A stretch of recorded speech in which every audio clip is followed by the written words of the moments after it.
Welcome to the Musings of Jessica Marie. I was born and raised in a small country corner of Southwest Georgia, and it always brings me joy when I find someone new that's either from there or simply heard of the area. Even though I've moved away, it's still ingrained in my mannerisms, and my dialect can easily morph depending on who I'm talking to. Despite it being so far from Metro Atlanta, there have been many greats born on that land who have made history and influenced Black culture. Join me as we shine a historical spotlight on Alice Coachman, the very first Black American woman to win a gold medal in the Olympics. Alice was born on November 9, 1923 in Albany, Georgia, to her parents Fred and Evelyn Coachman.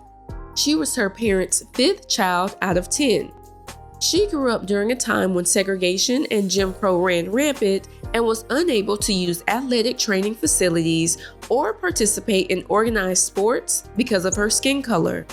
She was also an aspiring athlete during a time in history when women were actively banned and discouraged from participating in sports.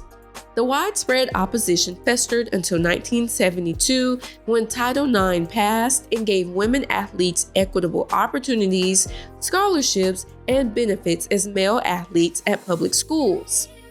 As a child, she was initially encouraged by her fifth grade teacher and her aunt to lean into her athletic skills. Instead of concentrating on what she didn't have, she trained by running barefoot on the dirt roads near her home, using homemade equipment to practice her jumping and anything else she could find available to her. In high school, she joined the track team and quickly caught the attention of Tuskegee Institute, which offered her a scholarship at just 16 years old to join the Tuskegee Preparatory School. She competed in the Amateur Athletic Union's Women's National Championships from 1939 to 1948 and won 10 national championships in a row. She broke the college and national high jump records, all while competing barefoot.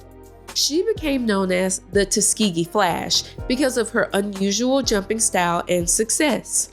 In total, she won 26 national championships and racked up titles in high jump, the 50-meter dash, the 100-meter dash, and the 400-meter relay team.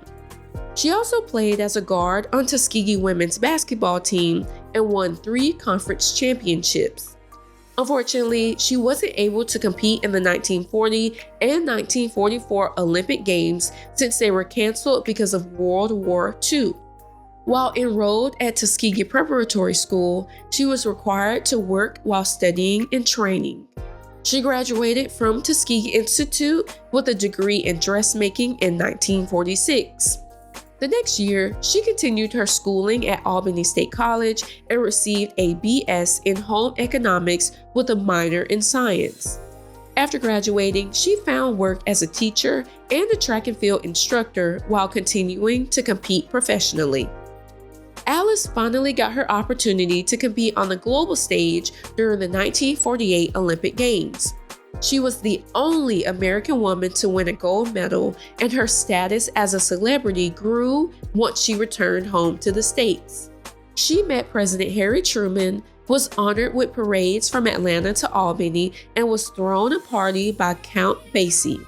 She also became the first Black American woman to endorse a major international product after signing as a spokesperson for the Coca-Cola Company and was featured on advertising billboards with Jesse Owens. Despite her massive success, the reporting of her as an athlete was hit or miss.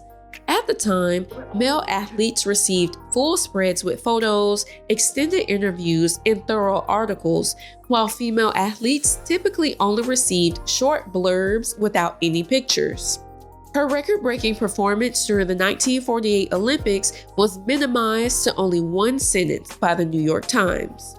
She officially retired from professional track and field when she was 24 years old and dedicated the rest of her life to education and to the Job Corps. She married her first husband, N.F. Davis, and had 2 children before the pair divorced.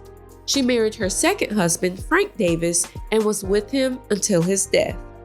Alice died at 90 years old on July 14, 2014, in her hometown of Albany. She suffered from cardiac arrest that stemmed from other respiratory problems and a stroke that happened a few months prior to her death.